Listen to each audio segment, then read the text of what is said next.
Hi friends, welcome to Sikdar's academy. Sikdar's একাডেমিতে সবাইকে স্বাগত। এই ভিডিওতে আমরা আলোচনা করব যে এসএসসির যে শিক্ষক নিয়োগ মামলা, এই বিষয়ে আলোচনা করব যে চাকরি প্রার্থীদের বিরোধিতা করছেন প্রবীণ আইনজীবী বিকাশ রঞ্জন ভট্টাচার্য, এমনই কিন্তু তথ্য উঠে এলো। এই অভিযোগ দীর্ঘদিনের ছিল, তবে এবার তা আরও প্রকাশ্যে এলো যে চাকরি প্রার্থীদের বিরোধিতা করছেন নাকি বিকাশ রঞ্জন ভট্টাচার্য। কি বিষয় এই ভিডিওতে আমরা জানব।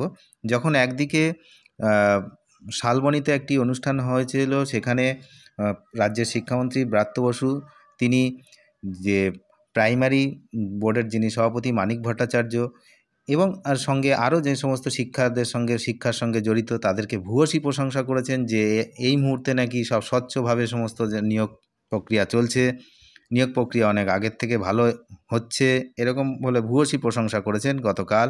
তারই মধ্যে এই বিতর্ক কিন্তু দানা বাঁধল যে বিকাশ রঞ্জন ভট্টাচার্য যারা চাকরি প্রার্থী তাদের হয়ে তাদের বিরোধিতা করছেন। কি বিষয় এবং সেই বিষয়ে যে বিচারপতি তিনি কি নির্দেশ দিয়েছেন সেটাও কিন্তু আমরা জানব। মামলার পক্ষ হওয়া নিয়ে চাকরি প্রার্থীদের বিরোধিতা করলেন, অর্থাৎ পার্টি হওয়া নিয়ে। মামলায় পার্টি হতে চেয়েছিলেন, জানতে পারছি প্রায় 500 চাকরি প্রার্থী তারা কিন্তু মামলায় পার্টি হতে চেয়েছিলেন। তাদেরকে বিরোধিতা করলেন তাদের আইনজীবী বিকাশ রঞ্জন ভট্টাচার্য। তো কেন পারবেন না সে প্রশ্নও কিন্তু আদালত তুলেছেন ইতিমধ্যে। আদালতের পক্ষ থেকে বিচারপতি বিশ্বজিৎ বসু জানিয়ে দিয়েছেন যে আগামী 20 তারিখের মধ্যে হলফনামা দিতে হবে বিকাশ রঞ্জন বাবু ভট্টাচার্যকে যে কেন তারা যুক্ত হতে পারবে না। বিশেষত কাদের কথা বলা হচ্ছে, কর্মশিক্ষা, শারীরশিক্ষা বা এসএসসি এসএলএসটির নিয়োগ মামলায় পক্ষ হতে চেয়ে আবেদন করতে চেয়েছিলেন 500 চাকরি প্রার্থী। শুক্রবার কলকাতা হাইকোর্টে এই মামলার শুনানিতে চাকরি প্রার্থীদের আবেদনে আপত্তি জানান আবেদনকারীর আইনজীবী বিকাশ রঞ্জন ভট্টাচার্য। যদিও তার মৌখিক আপত্তি না শুনে বিচারপতি বিশ্বজিৎ বসু জানতে চেয়েছেন কেন তারা মামলায় পক্ষভুক্ত হতে পারবে না তা আগামী মার্চের 20 তারিখের মধ্যে কিন্তু হলফনামা পেশ করে জানাতে হবে। মূল মামলাকারীর আইনজীবী বিকাশ রঞ্জন ভট্টাচার্য দাবি, তার মক্কেলকে অকৃতকার্য দেখিয়ে উল্টো পথে নিয়োগের চেষ্টা করছে রাজ্য সরকার। এটা রাজ্য করতে পারে না।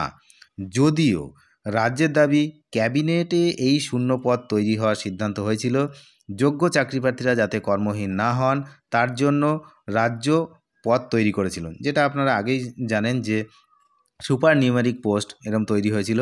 তো যাই হোক, কর্মশিক্ষার এই যে প্রার্থীরা তারা কিন্তু 81 জন প্রার্থী রয়েছেন, তাদের কিন্তু তারা অ্যাপয়েন্টমেন্ট লেটার পেয়ে গেছেন, অথচ এখনও কিন্তু তারা কাজে যোগ দিতে পারছে না। তাদের মামলাকারী যে আইনজীবী, সেই মামলার আইনজীবী আশিস কুমার তিনি কিন্তু জানিয়েছেন যে তাদের মক্কেলরা 81 জন তারা কিন্তু চাকরি পেয়েও তারা কিন্তু জয়েন করতে পারছে না। কেন না বিকাশ রঞ্জন ভট্টাচার্য তিনি তাদেরকে আটকে রেখেছেন। এই অভিযোগ, এবং এই অভিযোগে কিন্তু গতকাল একটি মিছিলও হয়। সেই মিছিলে আমাদের যে বর্তমান শাসক দলের নেতা তাকেও কিন্তু দেখা গেছিল যে তাদের হয়ে ওই 81 জন চাকরি প্রার্থীর হয়ে মিছিলে কিন্তু যোগদান করেছিলেন। তো যাই হোক, দেখা যাক আগামী দিনে কি হয়। তবে আবারও বলছি যে এই বিকাশ রঞ্জন ভট্টাচার্যের বিরুদ্ধে কিন্তু এই অভিযোগ এই প্রথম নয়, এর আগেও অনেকবার অনেকেই করেছে।